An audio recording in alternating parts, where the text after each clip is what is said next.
All right, welcome to the Non-Stuffy Attorneys podcast. Today, I am joined by Elektra Yao from the Yao Law Group.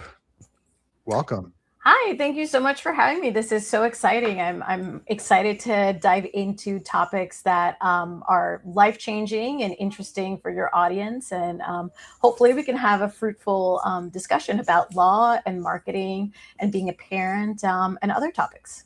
I'm sure we will. So I guess first, why don't you just start out and tell everyone who you are and what you practice, where you're at, all that stuff. Yeah, sounds good. So I founded Yao Law Group 9 years ago. So it'll be 10 years in 2027. And we work exclusively with artists and creatives. So we work with international artists and creatives for their artist visas, their business formation, their entertainment law contracts.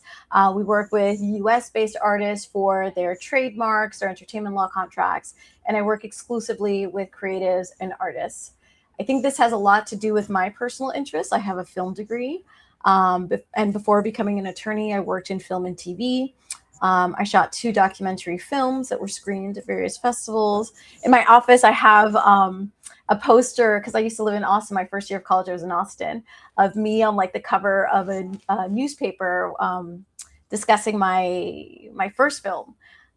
So I think that it was very intentional for me to design my career to work with these types of archetypes, because I really like liaising with creative people and talking about art, because art really does impact the world, and at least for me, impact the way that I think and I understand myself and how I run the law firm. Nice, nice. How did you get your foot in the door in this space?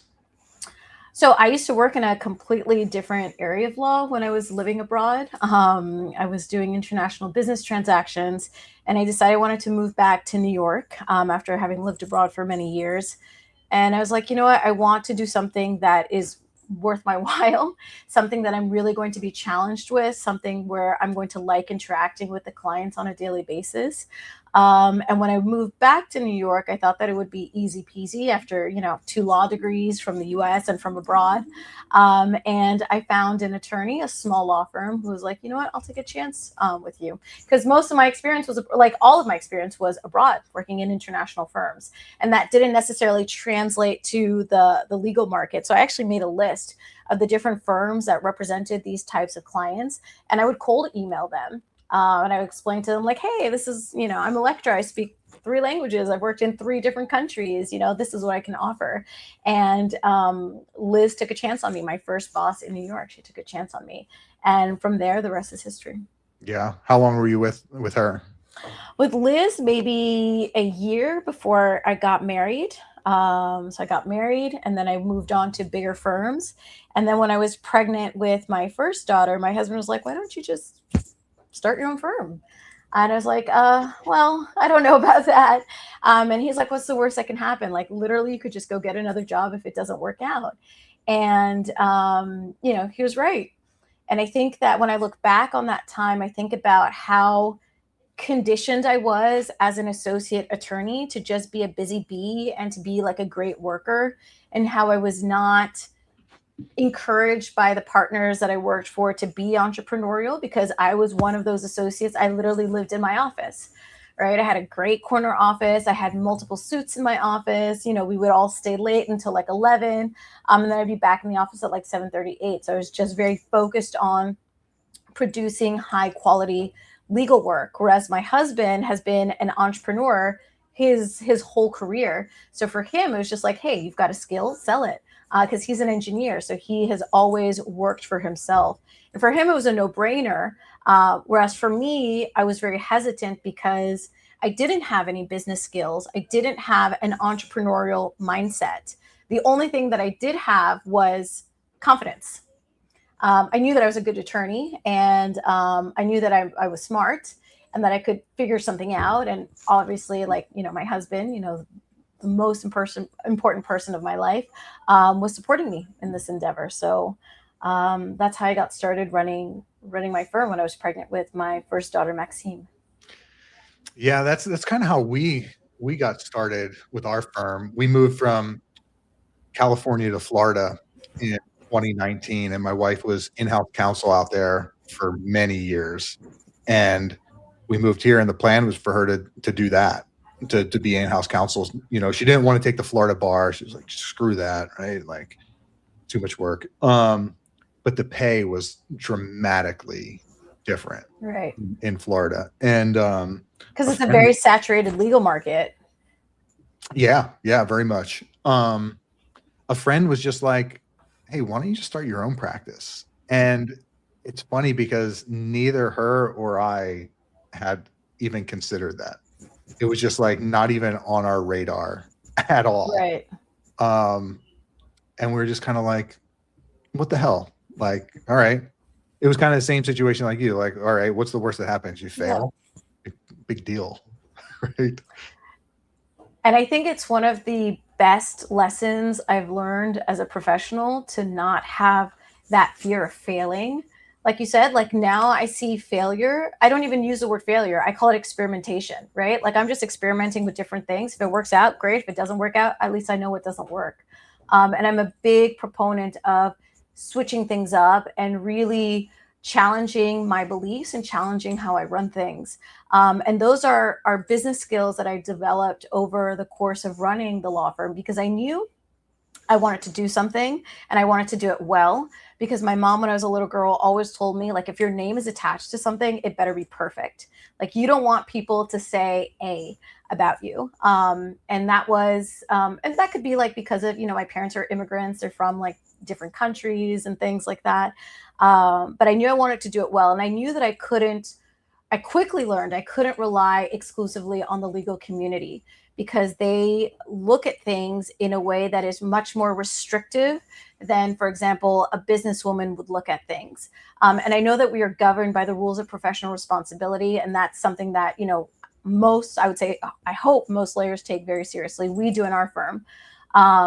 But that still doesn't absolve you of the responsibility of taking certain business risks to improve the life of your staff, to improve the client cycle within the firm, to force yourself to understand client pain points, and to kind of reverse engineer your life, right? The business should be something that works for you and for your benefit, and who you want to be in your life, and how you want to be present with your friends and your family and your children and things like that. And those are our thoughts and approaches that are very unique to the business world. I don't see it, and I didn't see it when I was starting out in the legal community. So I very quickly learned I have to educate myself, and I have to study, and I have to be in places and spaces where I'm not necessarily liaising with other attorneys. Yeah. That's good. The whole change thing. We change things in the drop of a hat. Like, we have no qualms about that. It's actually one of our core values now for our staff. It's like you have to be adaptable to change, because we're gonna make changes very, very rapidly. And yeah, if things don't work out, then we either revert back to what we were doing or we change again. Have you had issues with staff that being uncomfortable for them? I listen to what everybody has to say, because in our employee handbook, we have an open door policy. So for me, I think that I also learn a lot, and I learn better by like sounding things out and talking things out. So everyone's perspective is of interest to me, and their considerations are also really important, because they're dealing with the clients on the day to day. I'm not. Right. My role as the business owner is to bring in business, to bring in clients, and obviously final case review to ensure that we are upholding the legal excellency that is so important to our reputation. So their point of view is very important to me, because they might see things that I don't see, because I'm not in the day to day. Because I have a little bit more experience, and I think it's just a personality thing. I'm just about efficiency. I don't want to waste clients' time. I don't want to waste my time. I have 3 children.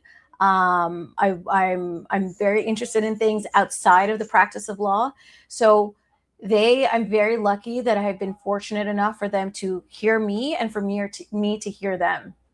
And like I said, there's no real fear, because our style is to experiment. right? Because the legal tech industry is changing so rapidly. And I think technology in our space, in the legal space, is changing more rapidly than other service industries, that you are forced to be engaged with what's happening in the business and the tech world if you are an attorney or if you're working in a law firm. Otherwise, you're not really setting yourself up for success in the long term. You have to kind of anticipate problems that will occur with AI, with legal technology, with efficiency, and they don't give me backlash because they espouse the same value that I have, right? Of efficiency and innovation and creativity. I can't be a creative attorney if my staff is not equally creative, because the law firm is not just me. Yeah, it's my name, but I'm not the first person that the client sees, right? The client journey is a pretty long journey, and it starts even before they book a consultation with me, because they're seeing years and years and years of videos of me online. They're reading client reviews. They're researching me on ChatGPT. That client journey is extremely long. And our team, our staff, they are aware of that because I share everything with them. They know the numbers, they know how much we make, they know how much I want to make, and they know that if the firm makes more money, they get better perks. Right. I'm very, very interested in staff development and staff improvement. So anytime there's like a course, like for example, I've paid for everyone's paralegal course at Boston University, which is the best or the highest ranked in the nation.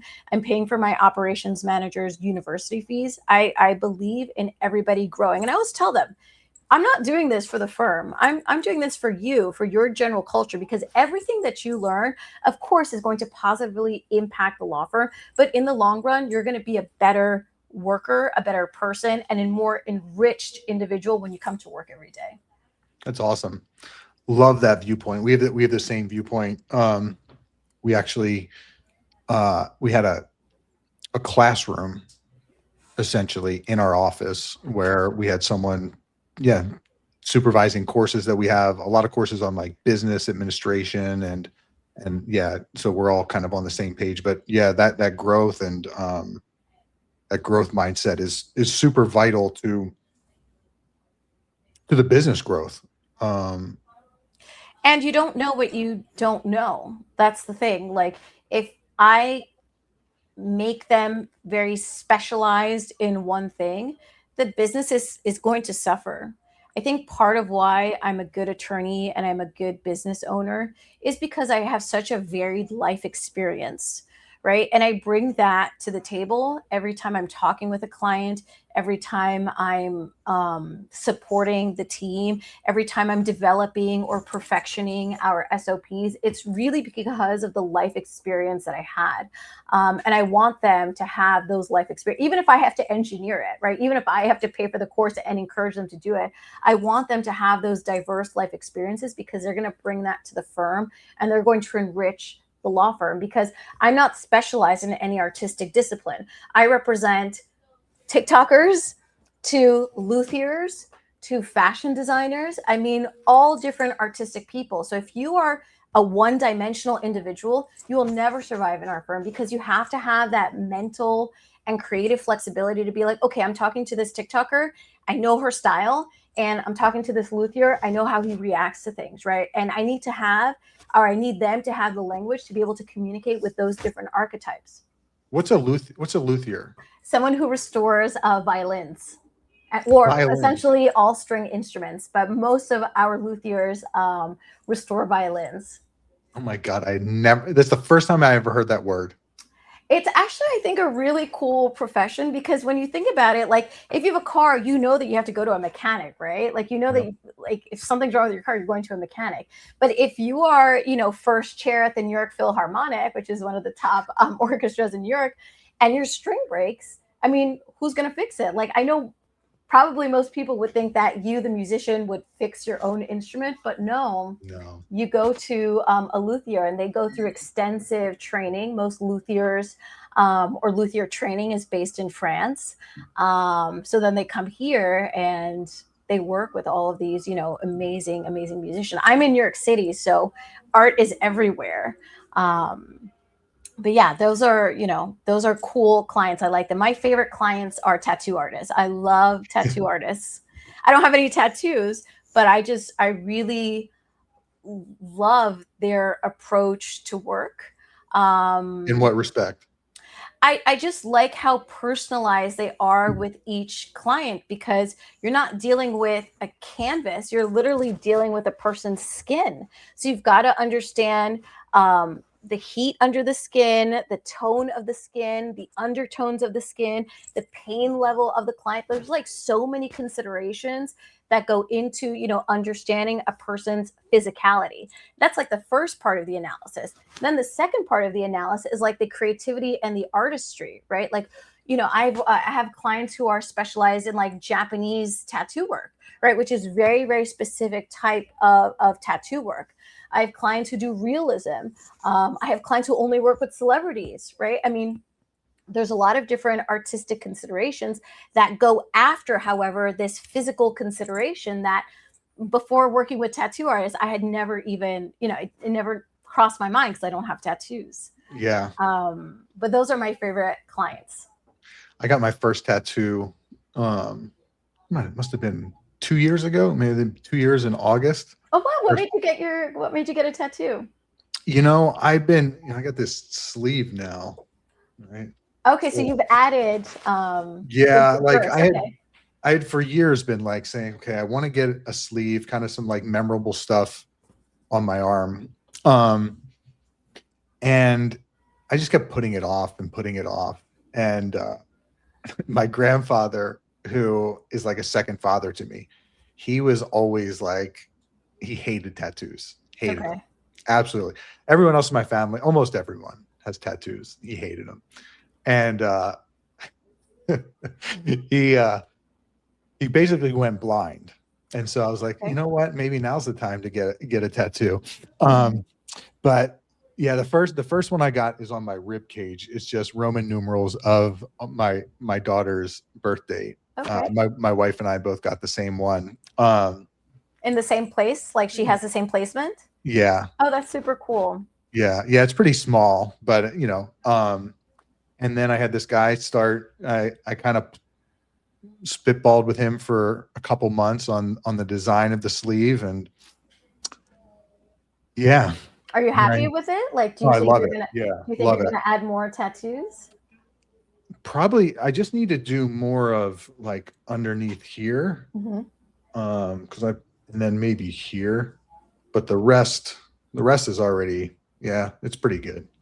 My brother is an ex-professional athlete, and he's tattooed from his neck all the way down to his like the bottom of his torso, full sleeves. And the cool, he played soccer in Europe. So the cool thing about him is that because he played in different clubs throughout Europe, he would get different tattoos in different countries. So he got to experience the different sort of styles and professionalism that the individual tattoo artists have. And he actually got his first tattoo when we were living, when my husband and I, who was my boyfriend at the time, when we were living in Italy. So I don't have the courage to get a tattoo. I used to have piercings on my face when I was in college. But one of these days, probably maybe when Maxine, my oldest, maybe when she's like 10, maybe I'll get a tattoo, because I love them. I find them to be like breathtaking. I find them to be. What would you get? I think my children have beautiful names. So maybe their names. But that's so lame, right? Like, why would I get my kids' names? I see them every day. It's so lame. But that's the thing. Like, my husband and I were very similar in the sense, like, I don't have like a favorite band. I don't have a favorite book. I don't have a favorite anything. You know what I mean? I like a bunch of different things, and I'm very like fickle. Like, I change all the time. I'm reading like 3 books at the same time. So that's why I think that I've waited so long, or I will continue to wait. I'm 38 now. I've always loved tattoos.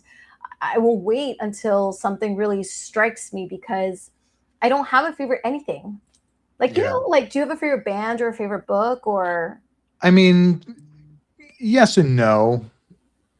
Yeah, I mean, music, yeah, a couple favorite bands. Not necessarily favorite books, some books that definitely influenced me. My viewpoint when I was kind of planning this out the sleeve out was look at things in my life, whether people or events, and then coming up with something that symbolized that in a way, right? I didn't. It took a lot to not be cliche and that type of thing with the tattoos. Yeah.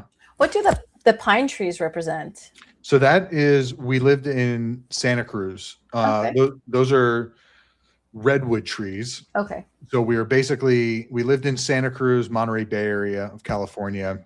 We were about 5-minute walk to the beach and a 5-minute drive to the redwood forest. And my one dog, I would take him up there hiking almost every day. And yeah, just absolutely gorgeous. You know, you're out in the ocean, you're surfing, and you can just look up and here's this mountain of redwood trees. And then I've got a silhouette of the dogs, the 2 dogs that we have now and the one that passed. I have them at the base of the trees. And then I have 704. There's a house we grew up in, house number. Yeah. It's just. Yeah.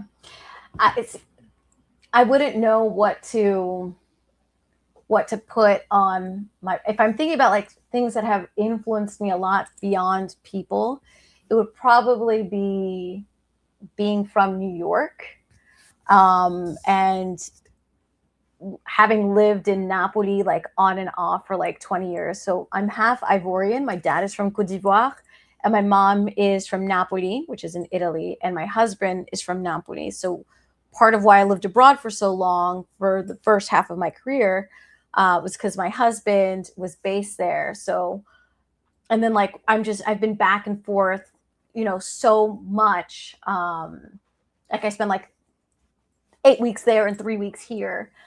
So it would be like maybe those 2 cities because we are on the same latitude, Napoli and New York. And like people who know me, they know that I am always talking about how similar both of these cities are in terms of like the chaos and the craziness and like the weirdness of the people. And like for me, they truly, like New York and Napoli, truly cities with weird people, even though like I've lived in Portland, that's where I went to law school.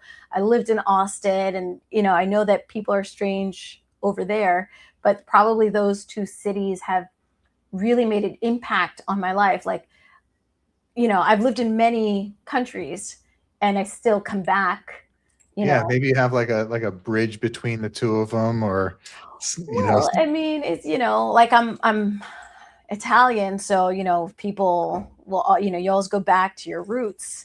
I speak Italian with my family, with my husband, like, you know what I mean? I speak English at work and I speak French with my kids. So I don't know. You're speaking 3 different languages every day. Yeah, basically that's it. And when we used to live in Spain, the kids were learning Spanish and Catalan, like the dialect, or they wouldn't like it to be called dialect, but the language of Catalonia, which is Catalan. So languages is also really, you know, important to me because it just forces you to think differently. Like, don't you, sometimes I think it's weird that like ciao means hey. And if I'm saying ciao, I'm saying hey, and they know that it's just, when you speak multiple languages, like I'm always like, that's so weird. And my daughter, you know, the other day, have you seen Romeo and Juliet with Leonardo DiCaprio and Claire Danes? A long time ago. Or anyway, it's Romeo and Juliet, but Shakespeare. And there's like a line, why is a rose called a rose? And my first daughter, she asked me, like, it's so weird. 2 weeks before we saw the show, she's like, Mom, why do we call certain things certain things? Like, why do we call flowers flowers? Why do these words exist? And it's like, it's fun. It's fun to think about these types of things. It's fun to think about like why we call certain things and how that makes us feel and how that influences how we think. Right? Yeah, word etymology is super interesting. There's just, you know, certain words and, you know, that you just can't translate into other languages. So I think it, you know, it's fun. And it's the same thing when you apply it to the law. Like there are certain things that like part of what makes us really successful law firm is taking the language of the luthier or taking the language of the tattoo artist and translating it in a legal form for our brief, for our cases. And that's the creative part that I really, really enjoy. Yeah. Yeah, because you're essentially translating, right? You're essentially transposing creative ideas and bringing them into a different legal space. And most people would think that these are two separate worlds, but they're really not. They're very, very interrelated, and we are proof that it is. For sure. For sure. So did you grew up in New York City? Yeah, yeah. Yeah. Where about? So I grew up in Harlem. My Okay. parents, yeah, just sold their brownstone a couple months ago. So yeah, I grew up here. I went to a French school growing up, and I had to wear a uniform. It was like the bane of my existence, and I think that probably contributed to a lot of my creativity. I studied theater for 10 years. So in New York, we have a lot of experimental theater companies. We have a lot of different musical theater companies, children's theater. So I was very interested in musical theater and experimental theater growing up. And I'm very lucky that I got involved with Theater for the New City, which is run by Crystal Fields, who's an amazing artistic director. And they produce all different types of experimental shows throughout the year. And if you ever come to New York, she has a famous Halloween party where she opens up the whole theater. The theater is 2 floors. And in the vein of Spanish style theater, they have these individual rooms or these individual booths where you can go and see different shows, which I think is super cool if you're not really, if you don't know a lot about theater. It's like a really great and strong introduction to the chaos and the beauty of theater. So that's what I did. And I got interested in photography. So having studied the Meisner technique, which is a sort of form of improv, I was not satisfied with how I was expressing myself with my tonality and my vocality and my face and my body. So I was like, you know what? Let me try something else. Let me try photography. You weren't satisfied with it in what sense? Like you weren't. Yeah, go ahead. Tell me. I felt like I could be better than I was, Okay. having spent so much time, you know, studying theater and performing in theater, at really famous theater companies in New York. I wanted to be at a more elevated level, not in terms of fame, but in terms of craft. Like my seriousness and my love for it did not match the output, kind of like marketing, right? And this is something we see in our firm all the time. If the input, if what I'm doing, my effort does not match what I'm getting, then we're losing, right? I'm Well, losing. what were you judging it on? I didn't feel, what was I judging it on? I was comparing myself to myself, if that makes sense. I was acting in a show called Wit, about a woman who gets cancer, and she's talking about, John Donne and the sonnets, death be not proud, though some have called thee mighty and dreadful, for thou art not so. I mean, it's chilling if you read John Donne. I mean, I love him. And I just remember literally telling my parents, do not come to this show. I don't feel like I'm doing it. And my parents never missed a show. Like, never missed a show that I performed in. But I was like, please do not come and see me. I'm not proud of this work. So were you getting critiqued by No, by others? no, not at all. I did commercials for Nickelodeon. I did commercials for Mercedes. I was in a pilot for Noggin. No. I wanted to do the best. And it wasn't that I was comparing myself to other actors that I went on auditions with or that I studied with. It's just, I knew that I hadn't gotten to my full potential. Like, theater was not my vehicle. I love theater. I will continue to love theater for the rest of my life, but it wasn't my vehicle. And then I moved to photography. And that's why I moved to Austin, because I won like a national photography contest, and I got a full ride to go live in Austin. And then So I was what age were you when you got into photography? 17, because I graduated from high school a year early. Okay. So 17. So from 17 to 18, I did photography. And then it wasn't my vehicle. I felt like I could do better work. And then I got into documentary filmmaking. And then I fell in love. And I was going to go and do my MFA. And I come from a family of lawyers. So it was, my parents were like, well, you know what, that you could do that on the side. Like, go to law school. That's your calling. So it ended up, and then I worked in business for many years, and then I transitioned to working intentionally with the arts, and that's where I was doing like the cold emailing. And Liz, my first boss, was like, "Okay, I'll take a shot. I'll take Yeah. a shot on you." Are you doing anything with photography or film now? No, no, I'm just reading about it and watching films, but nothing where I'm actively creating. Now I'm more of like a patron, and I'm more of like an artistic intellectual where I just read about it and think about it a lot.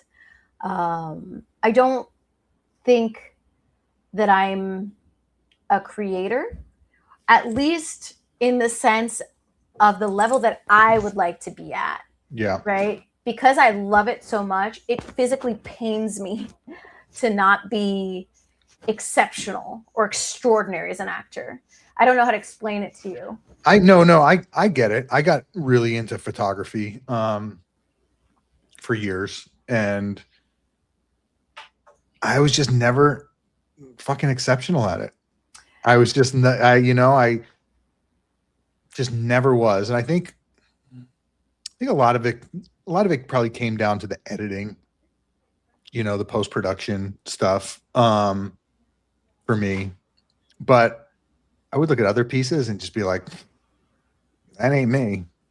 Yeah, Yeah, I I loved mean, it, but that's the thing. Like, because you the great thing about getting older is that the older you get, the more self-aware you get, of course, if you're doing the work, and the less you care about like others, right? You're at least me, right? I'm very concentrated on my development, and I'm very aware of limitations, which is what forces me and encourages me to want to work on it.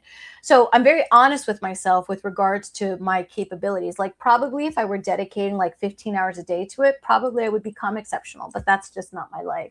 And it probably won't be my life, because I'll probably be working till whenever, because I love working. I love being in the office. I love thinking. I love brainstorming, etc. So I've accepted that part. And I understand like my pain tolerance, because like I said, it physically pains me to not be extraordinary at it. And then I look at people like my husband, because my husband is one of those like amazing people who's just like great at everything. Like, no formal training, but he'll take a picture and it's like, oh, everybody's like, oh my God, how did you do this? He's an engineer, so he can, he's got a great sense of composition and space and color. Like, my husband is just the most amazing man, amazing person I've ever met in my life. And it's just so, I feel so lucky to have, that we fell in love with each other, and that we've built this amazing life, and that we have this great family. I love our kids. They're kick ass. I mean, I'm very, very happy, and I'm in a great place in my life. But Massimo is literally the type of guy. He's the type of guy where like, I'm very like, I'm the type of person, I don't give my time to a lot of people, but him, people love him. People will come up to my husband and tell him their life story. It's insane. He's just so magnetic. He's such a great listener, a great talker. He connects with everybody. And then he's obviously exceptional at the work that he does. Apart from all of his emotional intelligence and his artistic sensibilities that he has. And there's some people like him. There are a lot of people like him. That's how my brother was with sports. When he was little, because my parents would send us to our grandparents every summer, and he was like tinkering around with the ball. And my uncle, who's an ex-professional hockey player in Canada, he was like, "Oh my God, you've got to like get him into like a team. He's just exceptional." Whereas me, I'm a great soccer player. I played until I was 17, but I had to train, right? It did not come naturally to me. I had to train, right? And I was very lucky. I had great coaches who believed in me. I played, so on select teams. But my brother is like my husband. Like, he's got that like natural talent. Whereas with theater, I did training, right? When I talk about theater, when I talk about photography and film, like I was trained, right? I went to film school. I took photography classes for many years and then theater for 10. But that level of training or dedication allows me to see like the greatness in other people, right? Like the greatness in my clients, like the beauty in the work that they've done. Like I always joke, like I have a very, very trained eye and trained ear. And a lot of times when attorneys will not see a winning case, I will see certain things, right? I will see things that maybe were glossed over or overlooked, or maybe the attorney didn't have an arts background, so maybe was not able to understand this aspect of the client's career. So on one hand, yes, it pains me to not be, an extraordinary actor. But the fruits of my training, I use it on a daily basis. Yeah. And for that, I'm grateful for my tenacity and my grit and my determination to follow things through. Which even if and I always tell my kids, like, yeah, I don't care if you don't like it, you've got to follow it through, because following things through is a skill in and of itself, because it's not about the end, right? I don't care about the end. I care about the process for you, right? Like, who are you going to meet? What are you going to learn? What's going to be your light bulb moment? Are you going to have a light bulb moment? Like, those are the things that I think are very important when you're on a journey, not necessarily the end, because you learn so much every step of the way. And that's why entrepreneurship is such a beautiful life experience, because it forces you to meet new people, to think different ways, to try new things, to wear multiple hats, to understand when to take off your hat and delegate it to somebody, to train and see the beauty, the capabilities, the possibilities in somebody, to trust other people with your bread and butter. Like, these are things that I really like about being a business owner, and I really like about being an attorney. Unfortunately, like I said, in the legal space, it tends to be very isolating, because they're not necessarily looking at their teams in that way, or their business in that way, which is when the reading component comes in. I just finished, not just finished, but I have it on my desk because there's something I want to implement with the team. But this is a great the 7-Minute Solution. This is a really great book in terms of, organization and productivity. And there, not everything we're going to use, but there's some things that I didn't think about that I'm going to implement. Right. Like what? Or she has this thing called 5 before 11. So in our firm, everybody has to, except for the managers, they all have to let the managers know what they're doing, right, for the day. Right? Because they need to be accountable for their time and for their production, because we time everything that we do. So every day they let us know, okay, this is what I'm doing. At the end of the day, they let us know, this is what I completed. This is what I'm going to do tomorrow. But Allison White, she says, hey, you need to make sure that you do 5 before 11. 5 really, really critical tasks before 11 a.m. So that if 11 a.m. happens and passes, and like somebody gets pulled into a meeting, somebody has to go home, there's something that happens, those 5 critical tasks were accomplished before 11. And 5 is an easy number, and 11 is a great time during the day because it's before lunch. It's before any fire can start. So I finished that, and right now I'm reading Start With Yourself. Maybe your wife is reading it. By Emma Grede. She's the co-founder of Skims. Not that I'm aware of. Did my wife mention she was reading it? No, but it's a female entrepreneur that wrote it. So I thought maybe she would have read it. I thought maybe she like said something on TikTok or something and you saw it. Yeah. No. No. It's just a female. It's the co-founder of Skims who wrote a book about her business experience and how she's created a roadmap for herself, and now she wants to share this with women who are entrepreneurs and women who are moms who are also entrepreneurs.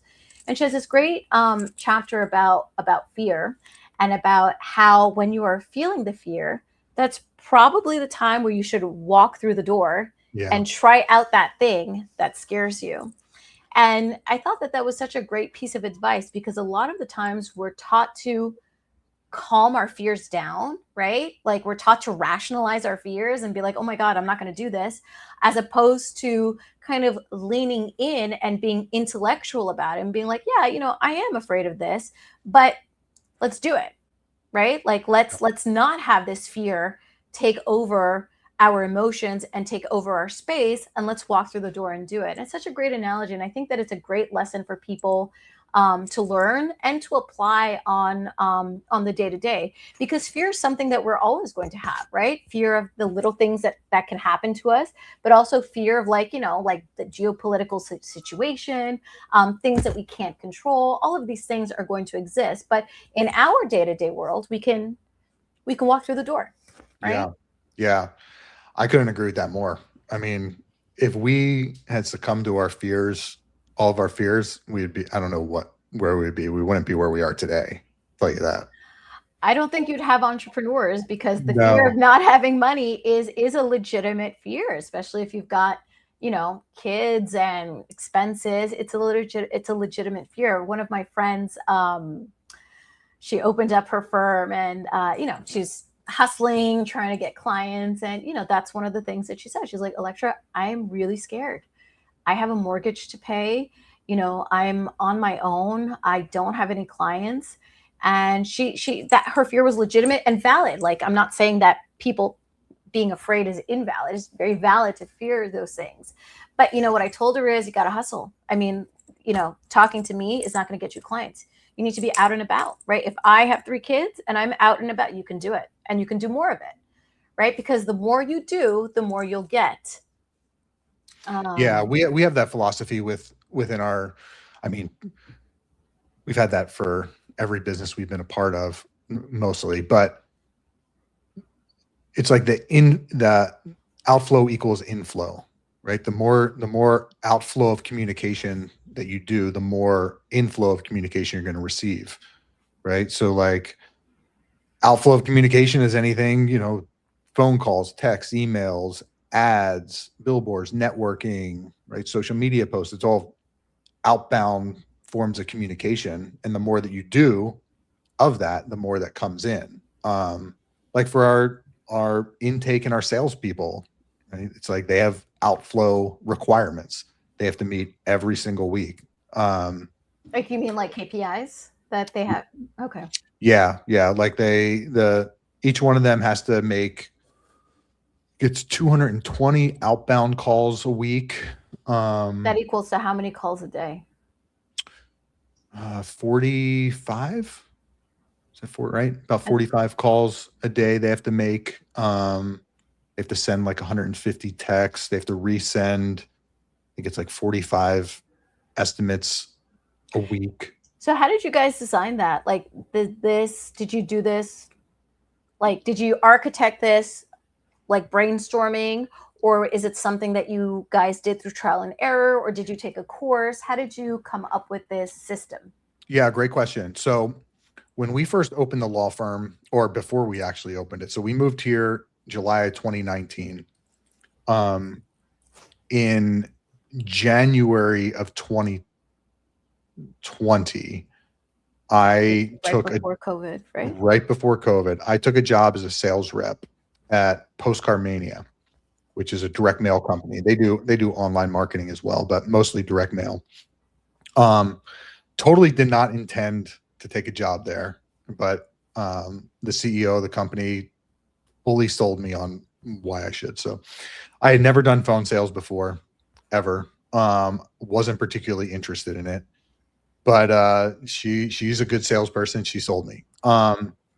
And that was probably the best on the job training I've ever gotten in my life. I had been involved in sales coaching from like a quality control eh, perspective of a business for years. Um, and then I did real estate, which isn't really sales. It's not really.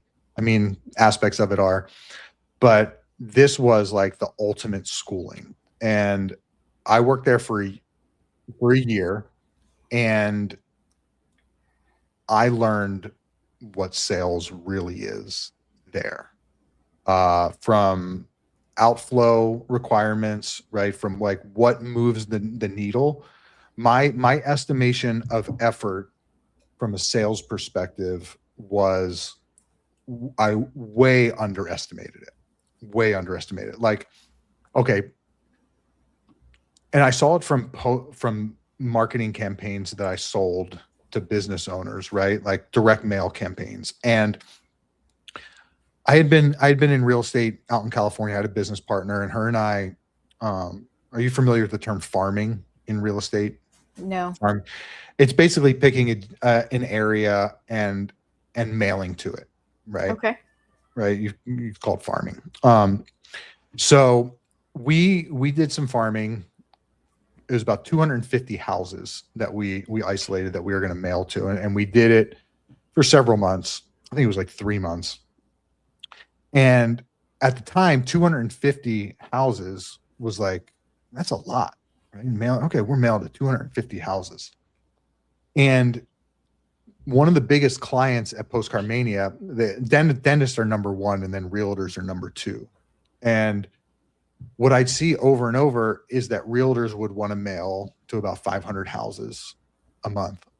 And So double what you did in 3 months. double, right? They would do double.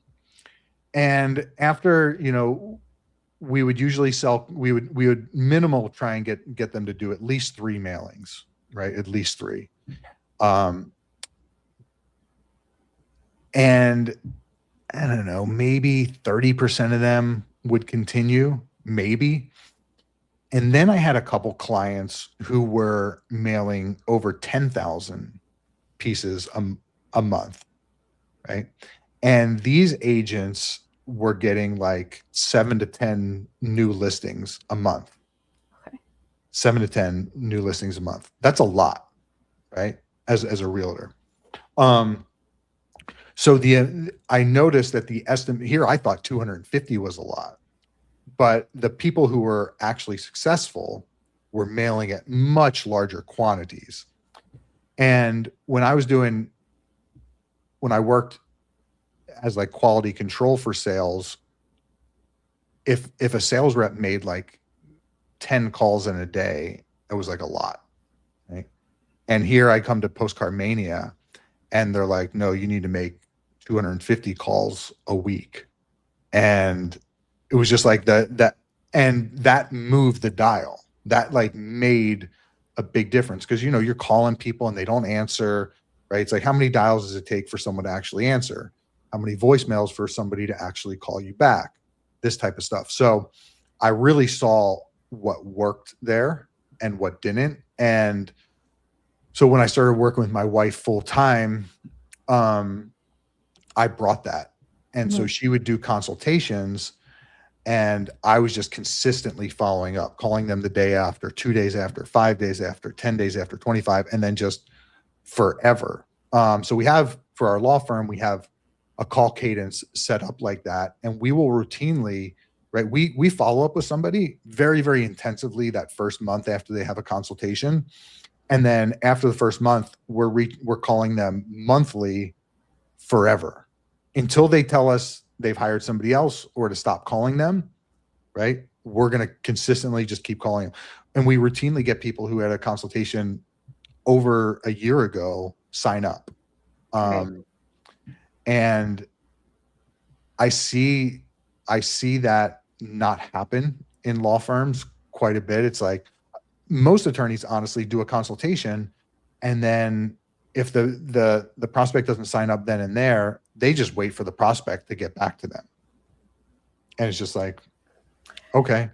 This is what I mean about like adopting principles from non-legal spaces and then applying them to law firms, because without your non-legal experience, without your sales experience, you would not have been able to orchestrate this and create success for your and your wife's firm.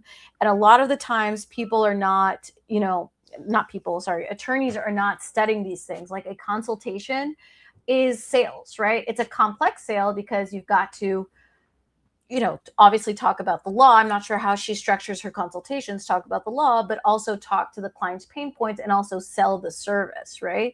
So we don't work like that. We're a boutique firm in the sense that like people, my philosophy is when you're booking a consultation, which is a paid consultation, you should already be sold, right? Based on everything you've seen about me online, because the consultation is really like our first date. It's a formality to see if we're a good fit. Like for you to see if my approach and my system and my procedures are going to work for how you interpret and understand data.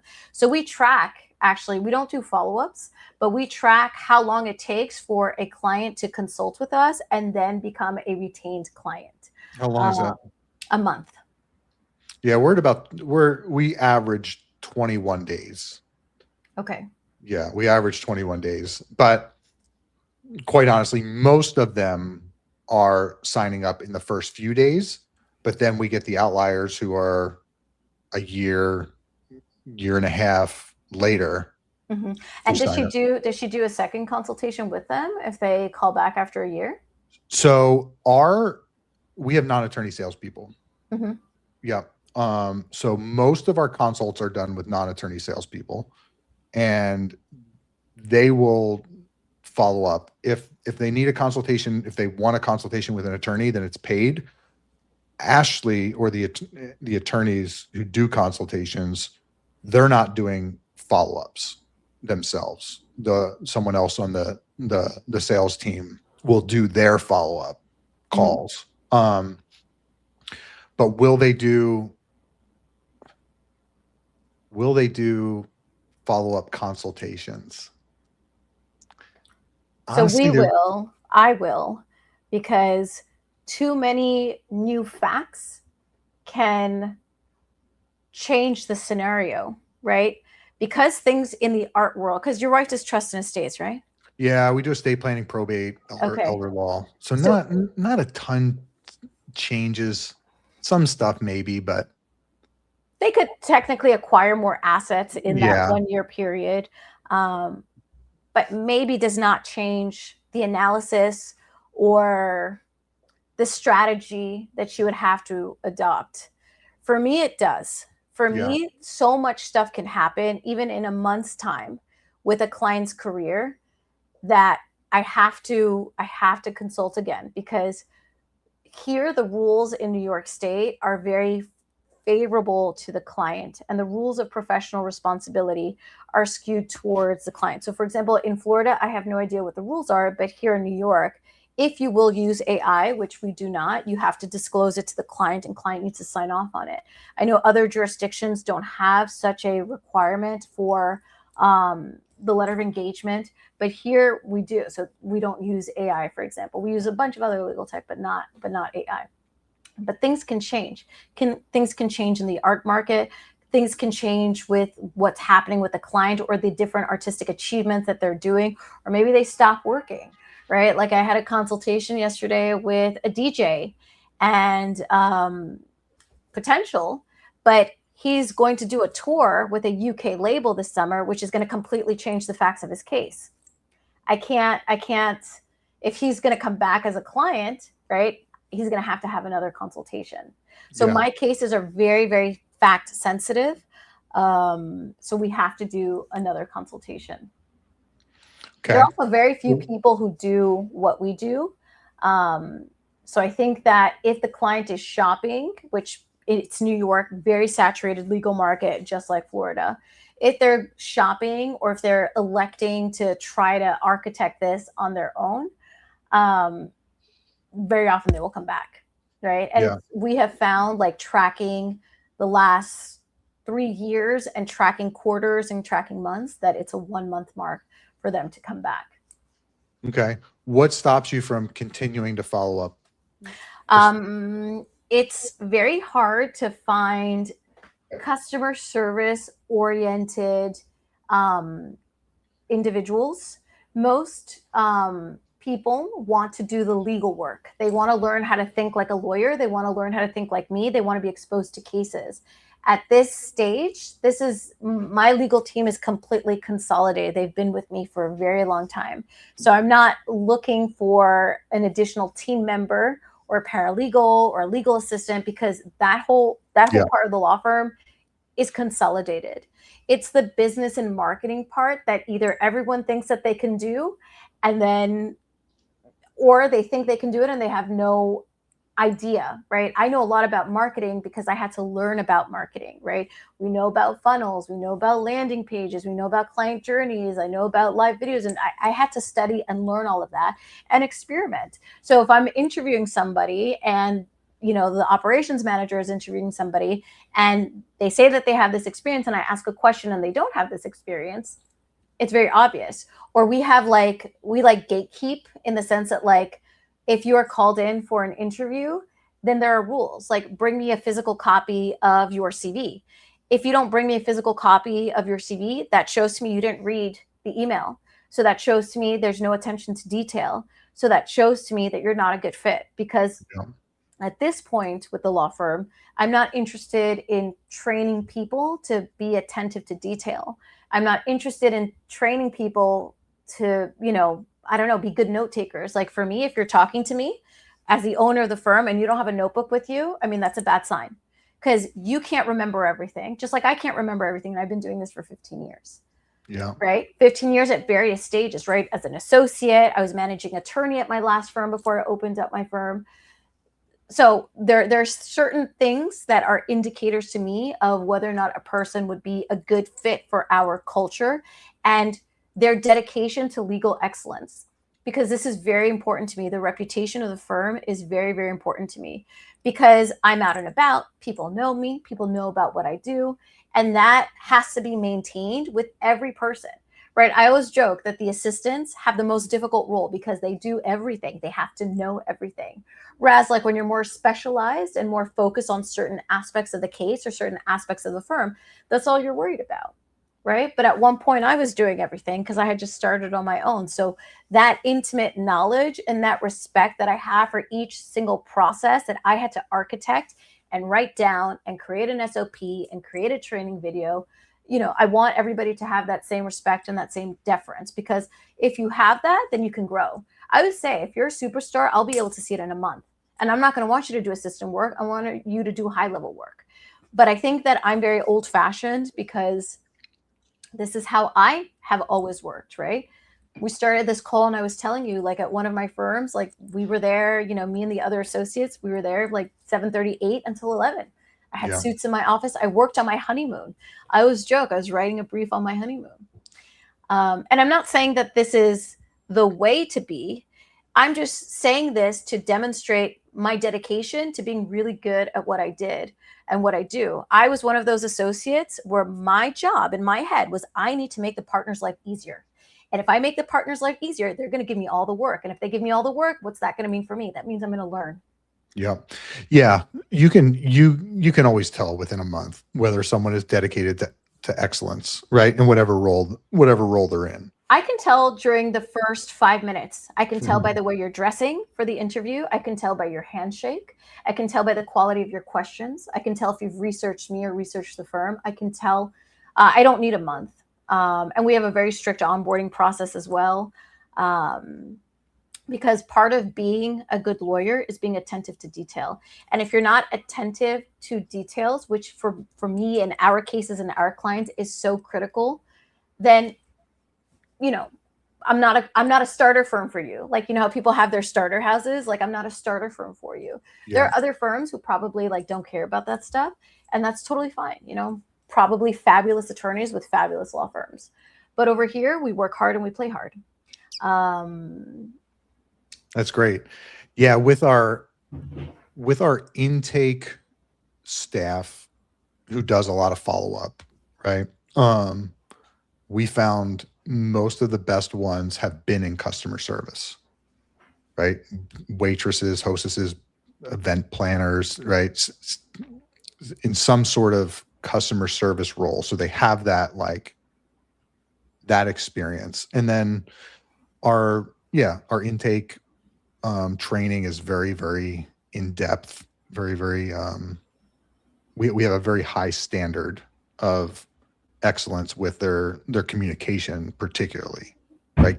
Can they control communication? Can they I yeah, I agree with our best hires are people from the hospitality industry. Yeah. Because they come and they're like, you know what? I don't want to do that anymore. I need to prove myself. I want a nice office. I want a nice, and they're our best hires. And I agree with you with the communication. It's even in my retainer agreement. You will get an answer within 4 hours. 4 hours. Look at you. 4 hours. Good job. We also don't talk to clients on the phone. So everything is done through our client portal, but they will get their answers. I write 4 hours in the retainer, but it's really an hour. They get messages, they get responses almost immediately, because the worst thing in New York, in our jurisdiction, the number one bar complaint is lack of communication with the attorney, and number two, commingling of funds. So I want the client, and I tell them during the consultation, I'm like, I'm very transparent with you. I'm very transparent about my legal work, because in New York, it belongs to you. My drafts, my final copy, they belong to you, the client, right? We can't have a lien on the legal work like other jurisdictions. And also, we're partners. You're not coming to me because I know the black letter law. You're coming to me because of strategy. And in order for me to develop a winning strategy and for us to be results oriented and focused, we need to work together, right? So you're not talking to clients on the phone after they've retained you? No. That's impressive. Tell me about that. I want to maintain clarity and transparency. I love that. With clients as much as possible. So in order to do that, I need to eliminate friction, such as he said, she said. Even if they come, very rarely we have people come to our office, but if they come to our office, we have cameras everywhere and we have signs. No legal questions will be answered, right? It's a non-attorney that is receiving them. But no legal questions will be answered, because I do not want a scenario where this person told me that, this person told me that. It will never happen. If they were ever to call our firm, they can. All calls are recorded. But no, it's much more clear to have it in writing, and I have no problem. I don't do the messages. I don't talk to them like via the messages, but the whole team, whoever they're communicating with, knows the answer. And if they don't know the answer, they will come to me and I will clarify the answer. But there's no instance in our firm of he said, she said. And I'm very strict, because I don't want clients to say, well, Elektra said this, Elektra said that. Everything is written down. I can say, okay, on Monday, Elektra said, or they can say, Elektra said this, or I said this. Everything is crystal clear, because it's easier for them to process the information. And it also forces everybody to be accountable for the words that they use, for the language that they use, and for the way they present data. So very rarely do we have miscommunications, because I'm very strict with how we communicate with clients, with how we use language that is accessible to clients. Also, we make everything dynamic, because if you read, I'm sure you've gotten emails where it's like, I don't know, like a whole long paragraph. We use multiple paragraphs, bolds, underlines, colors to make it dynamic, because people don't read. That's the unfortunate thing, right? They don't read, but I'm not necessarily doing it only for their benefit. I'm also doing it for our benefit, so that, the staff feels confident in what they said, and they don't feel like, there are a lot of attorneys who are afraid of like bad reviews and things like that. Everything is clear and transparent, right? I love that. And if the team does not understand the query or the question, they know to ask, can you please clarify this for me, because this is unclear. Yeah, that's good. What software are you using for that? We use My Case. My Case, okay. Yeah, we use My Case. Yeah, that's great. 4 hours, huh? We say 24 hours, and I thought that was really fast. Well, I want them to be happy. So this is something that we have been doing since like 2019, 2020. We're also like, we've been paperless since 2020. So 2019, even before the pandemic. So remember, I used to work for other people. So it's like, I knew like when I didn't want to be an old fashioned law firm, right? I always knew that I wanted to be at the forefront of change. So like we use My Case, but I have a whole back office system that we developed with a developer, right? That, ensures that like the processes and the procedures are followed. And this is why, we have very, very positive reviews online, and we have a very strong reputation because we are very dedicated to excellency. And we are like, we're a lean team. Like, we're a 7-figure firm, but it's a lean team. Like, I don't necessarily think that you need like 20 people to make $2 million, right? Yeah. I mean, How many do you have? 5. 5. Good for you. Good job. 5. Very well done. Yeah, we have too many. Every firm is different. I'm not saying that our way is the best way. I'm just saying that I reverse engineered how I wanted the firm to be. And I had to study it, just like you studied sales. I know the numbers for everything, right? I know how much I'm making per case. I know how much time each team member is spending per case. Yeah. And they're very vocal. Like, if they feel overwhelmed, I will change something. We had an OnlyFans client, which are also interesting clients. I bet. Very challenging case, but she wrote a great review about how we changed her life. And one of our team members, and I'm very happy that she felt comfortable to say this, because I think she had only started like maybe 6 months prior. I don't remember. Anyway, she was like, listen, Elektra, I'm not going to lie. I'm feeling a little bit overwhelmed. No problem. I changed the pricing. Right after she came to me, I looked at the numbers. I looked at how much time she had spent on this case, which we won, thank God. And I changed the pricing. Me and my operations manager, we sat down. We're like, we need to make sure this is worth our while. And I think a lot of the times attorneys are also afraid of like what their worth is, right? I don't talk to people for free, right? Like, it's not, I don't think it's fair to the client. And I don't think it's fair to the team. And I also don't think it's fair to me, right? I have a very structured consultation where I give you, we call it our consultation booklet. My consultation booklet, which has the law outline, which has my fees outline, which has the scope of legal services in an itemized list. So things are crystal clear for you, right? And then that list is also in our retainer agreement. So there are no surprises, right? Like, if the client has booked a consultation with me and has done like the consultation according to my structure, because it's obviously their time too. I do have some people who are like, listen, Elektra, I just want to talk about, this particular project I did. No problem. You'll still receive the consultation booklet. You'll see all my pricing. You'll see fees. You'll see everything that you need to make your decision, right? Do you do billable hours? No, we're flat fee. Good. And our cases are not longer than 3 months. If they go above 3 months, they have to pay what we call a case management fee. Okay. Yeah, we started out doing hourly billing. And then I read a book by Brita Long called The Happier Attorney. Oh, yeah, of course. Yeah. You know her? Yes. She's very active on Facebook. Yes. Yeah. I have her book too. She autographed it for me. Yeah. My wife was so against going into flat fees. She was so against it. And we met with Brita, read the book, all that stuff. And I remember shortly after, she was like, okay, we'll do it. We'll do flat fees. She got a call, a business law client, and it was the legal work. It was some contract that needed to be drafted or something, but very, very valuable to the client. Very, very valuable. And my wife comes to me, I don't know how much to charge. She's like, I said, well, how long will this take you? She's like, I know it like the back of my hand. It probably won't take very long. And maybe an hour and a half, she says. And I think she was charging like maybe $400 an hour or something at that time. I said, okay, we're going to get $600 for this. Like, I said, go tell them it's 7,500. She was like, oh, I can't do that. I said, no, go tell them. And she did. She was like shaking when she told them. And they said, okay, do you guys take Amex? And it was just like, we could have told them it was 20,000 and they would have said, okay, no problem. Yeah, that was a life changer for us.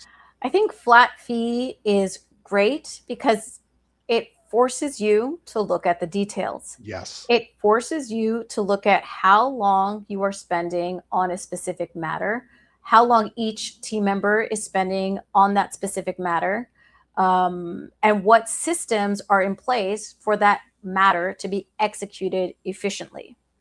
Right? I always say, like, this is a business. Yeah, like, we're in the business of helping people, but the business needs to make money. This is not like a nonprofit, right? So we need to know the numbers. I need to know how much money we make on a case, because otherwise it doesn't make sense. I should have, and I think that, again, these are business sensibilities that, you taught your wife, and that lawyers slowly are adopting into their practice.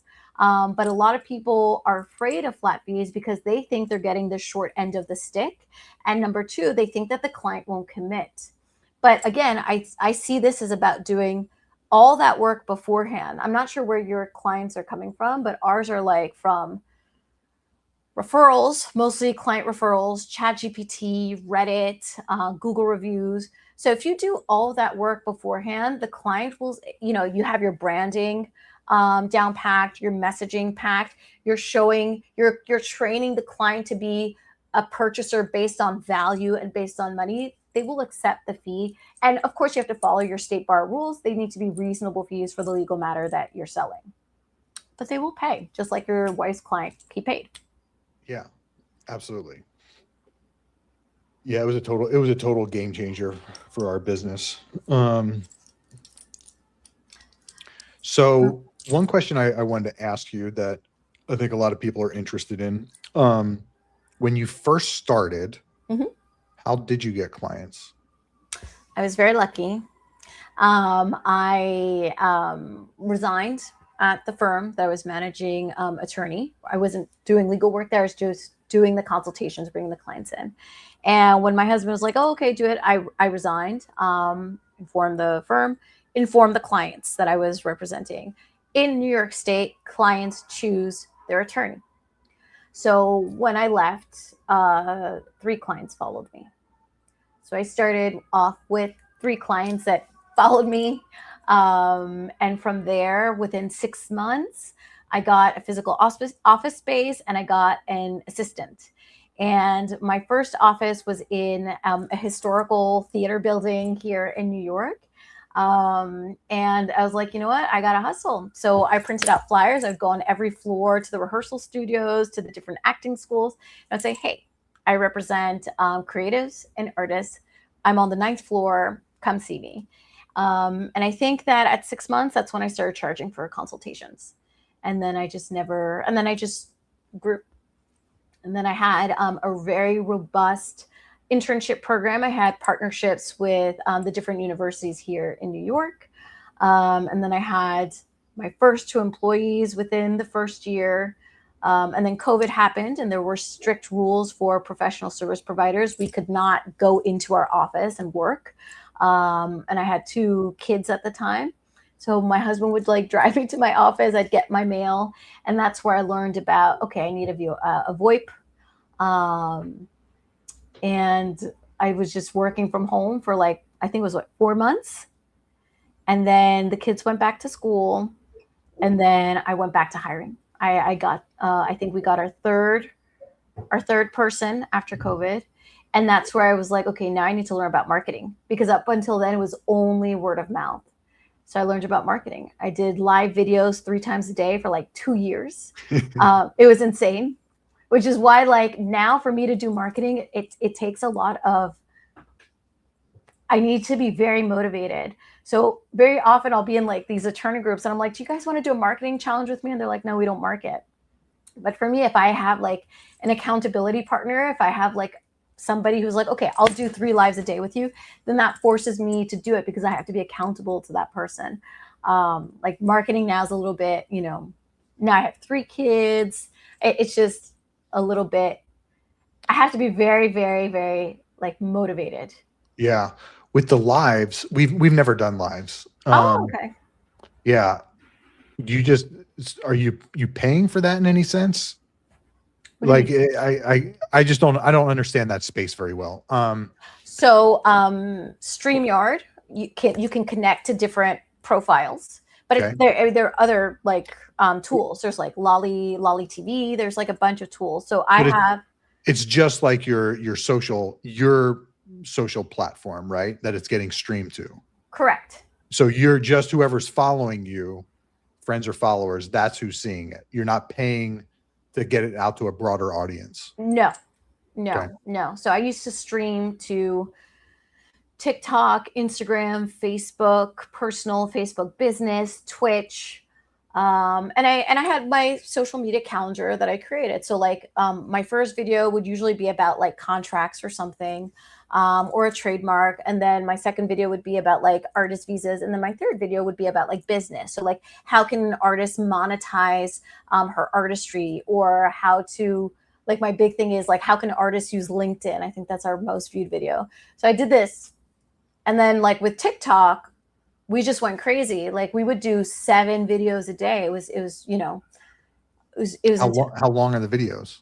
Oh, it would be like, 30 seconds. That's not the hard Okay. part. The hard part is like the editing, choosing the sound, choosing the hashtags, studying the different hours, joining other people's lives and commenting. Like it was, it was a lot. I wasn't doing it by myself.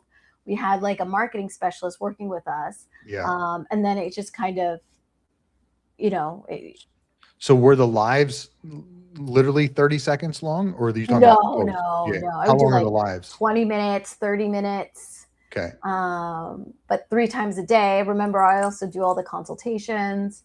It's a lot. And then I was pregnant with our last child. So, and I wasn't working full time. Like I still leave the office at like 4 o'clock.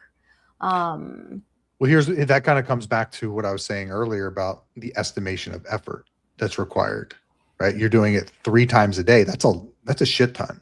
That's a lot. But I mean, now I haven't done anything for like 4 years.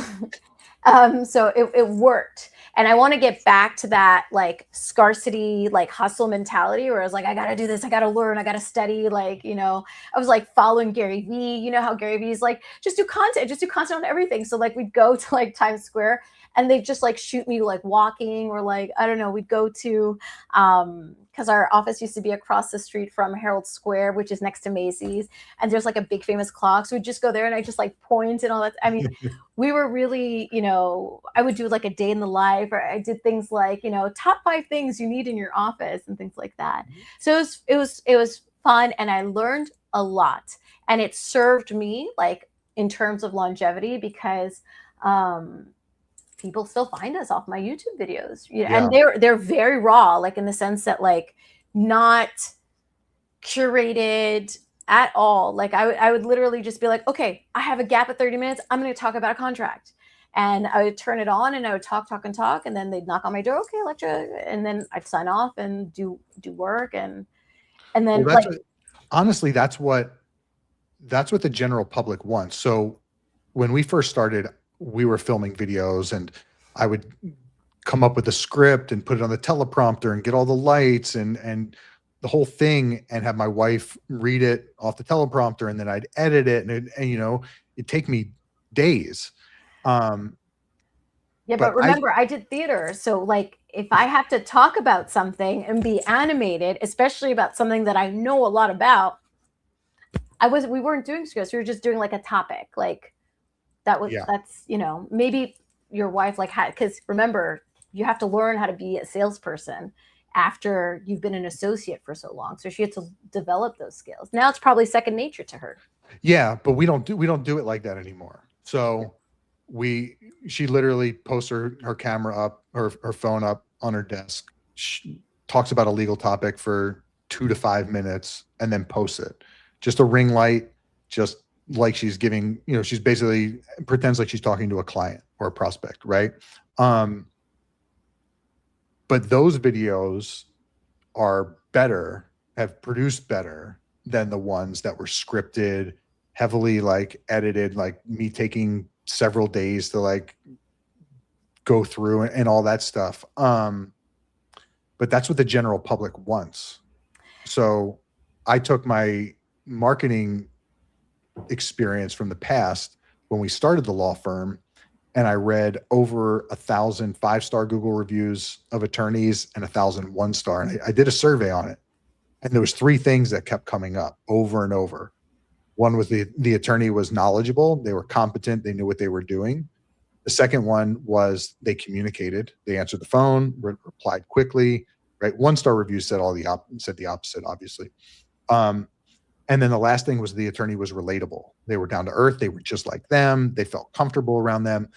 That's how we came up with the tagline, Non-Stuffy attorneys, was that last point. But when you film that way, what we realized is you're really showcasing all three of those things. When you're just like live streaming, right? You're being yourself, and you're communicating, and you're showcasing your expertise. You're giving the viewer what they want in an attorney. Yeah, I think the reason why we did it that way was not, we didn't do it in such a methodical way like you did. It was just like, we got to do it. We got to learn. We've got to throw ourselves out there. Yeah. And then after that, we tried paid ads. That was like a total disaster. Like it produced a lot of poor leads, and it just was not good for us. It just did not work at all. But I think that more importantly, whatever marketing style or whatever marketing you choose to do, it's very important to be consistent. It is really critical to be consistent, because you're not going to see results if you just do one live. And I just bought this book. Maybe you've read it, The 12-Week Year. No. Okay. So anyway, there are a bunch of business people who say that you can accomplish more in 12 weeks than you can in an entire year. Right. And I haven't read the book yet. I bought it. I have to finish Start With Yourself. But she also talks about it, Alison White, in this book that I read. And I think that it's true. Time blocking was really critical for me. Even now, everything has to be in my calendar, or else it's just not going to happen, right? You have to have a lot of control over your time, and you have to think on your feet. Because for example, I did not want to do like 2, 3, 4, 5 takes. Like, I needed to get the message across in one take, because I needed to go and do other things. And that really forced me to be versatile. That really forced me to think on my feet. And that really forced me to just do it and get myself out there. I didn't care about quality. I was just like, I need to get it done. And then I said to myself, little by little, then I will curate it, once I have time. But first, let me get the audience, right? Let me get the people who like to see me, who appreciate what I have to say. And also, let me talk about things that nobody is talking about, right? Not a lot of people are talking about why artists need LinkedIn, right? Why it's so critical to be in that space, because LinkedIn has a sort of reputation for non-artistic and creative people, but you can do a lot of things on LinkedIn, right? You just need to understand how to use the tool. Yeah. And Yeah. that all of those efforts led to like different speaking engagements and things like that.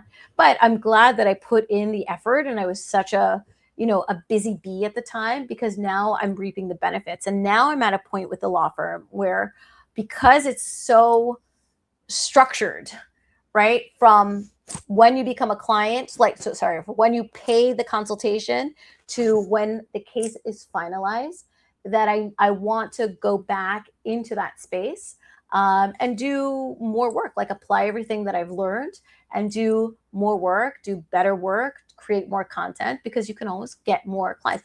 I structure the firm so that we can, have more capacity for clients. If it does happen, and it will happen, but it's based on marketing. Like, everything is based on clientele. Like, the more clients you get, the more clients you can serve. Yeah. Yeah. Yeah. We need to keep growing our firm while maintaining our standards of delivery and all of that, without adding more personnel. So I think it was last year or 2 years ago, I did a training program, and the trainer or the expert was like, you need to identify who's a moneymaker in your firm, Yeah. right? Which person is making you money, right? And like, I know that there's the rule, like they need to make 3 times their salary. Like, I understand that. But she's like, no, you literally need to analyze their work product and see who is making you money. And it's not like, a personal thing, right? It's not that they can't eventually make you money if you give them other tasks and other things to do. But the first step is to identify who's a moneymaker for you, who's a moneymaker, who's a problem maker, right? And I did that exercise, to really understand what is everybody's output and what it means, including mine, right? And what it means for the firm, what is good for the firm, and what is detrimental to the firm. And that is what allowed me to change my intake process, because I was being too nice.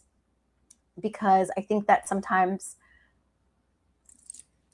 because I'm very talkative and I'm very nice, I think sometimes people will mistake that for being easy when I'm really very strict about certain things.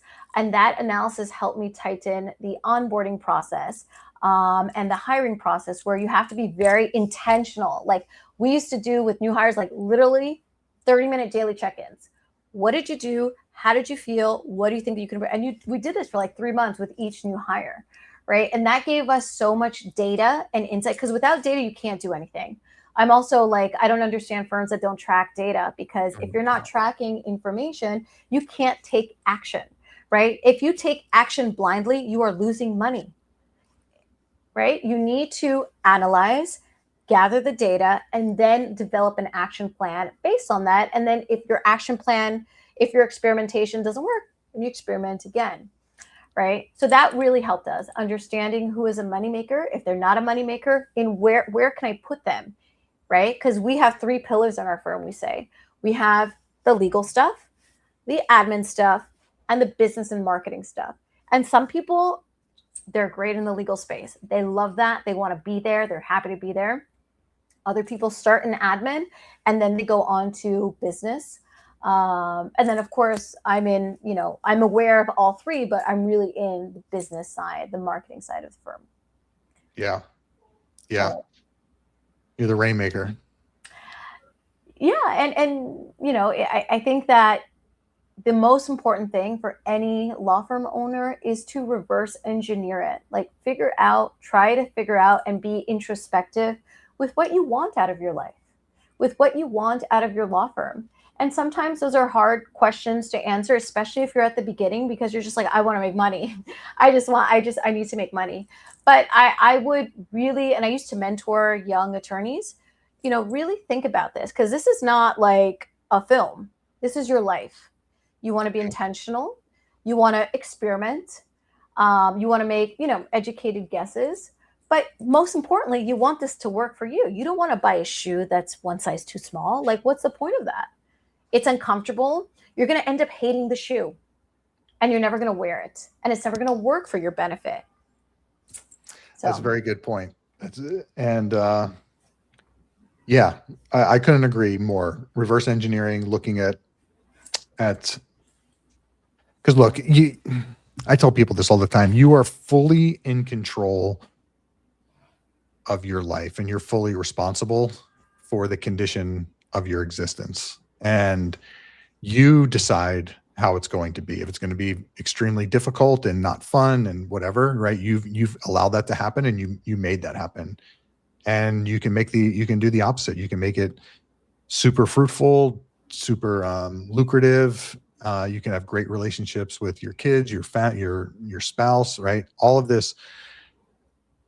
And all the actions that you do in life are contributing to it. 100%. 100%. There's a lot of, I think, honesty and ownership and accountability that goes into being a business owner.